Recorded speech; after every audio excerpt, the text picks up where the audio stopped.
I'm Christian, and today we're going to take a look at laws. Now, you and I, we may not think about laws on a regular basis, but we are familiar with rules that we have to live by. So let's think for a moment. What rules do you have at school or at home that help you do things better? For me, we have a rule at home that if one person makes a meal, the other person kind of cleans up. And this just helps everyone feel appreciated and like they're sharing the work. We're gonna watch another episode of our 8-Bit Bible series, and that will help us understand where our big idea comes from. God used laws to guide his people. Watch this.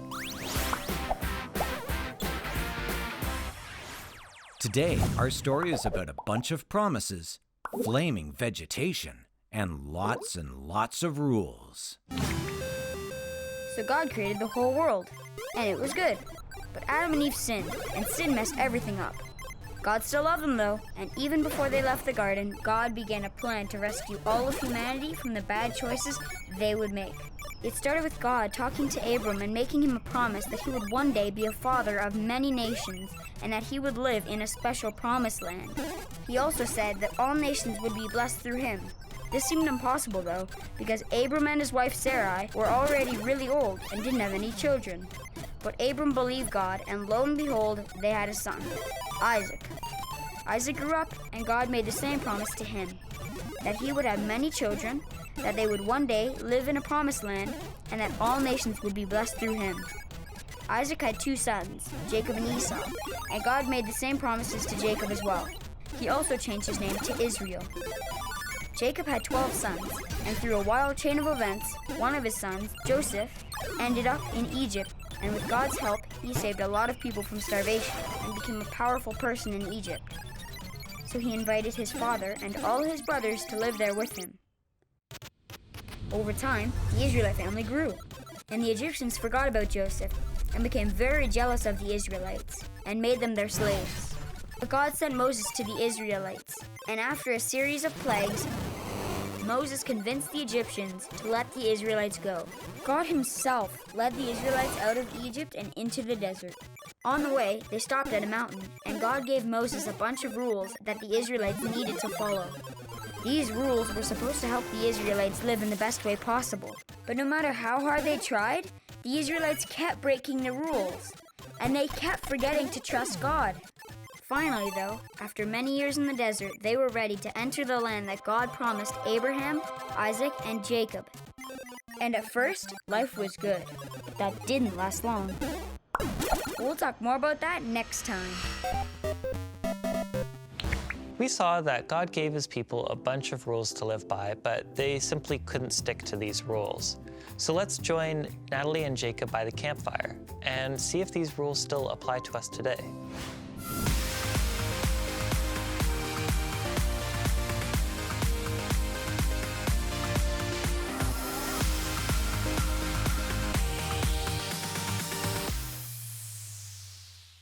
Hey guys, welcome back to the campfire. I hear that you have some questions maybe about the Old Testament. So who has one?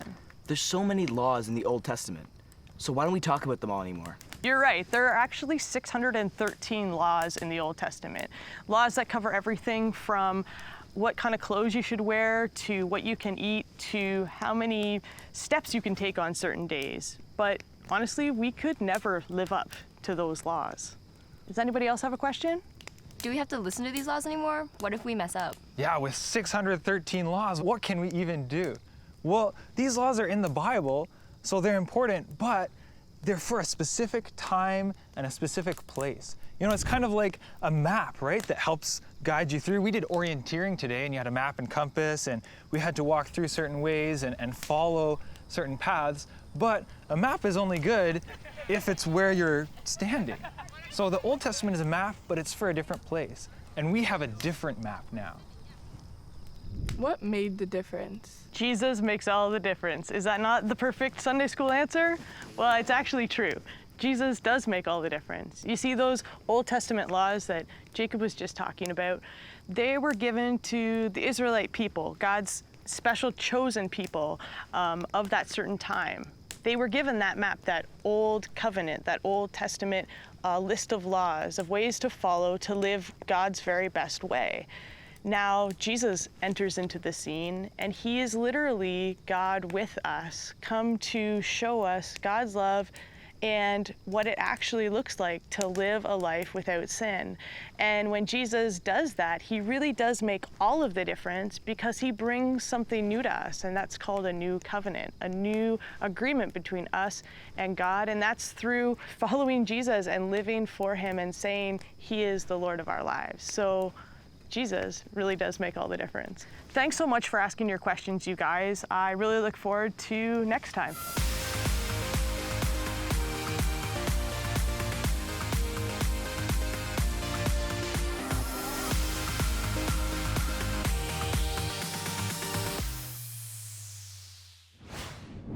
Natalie nailed it when she said that Jesus makes all the difference.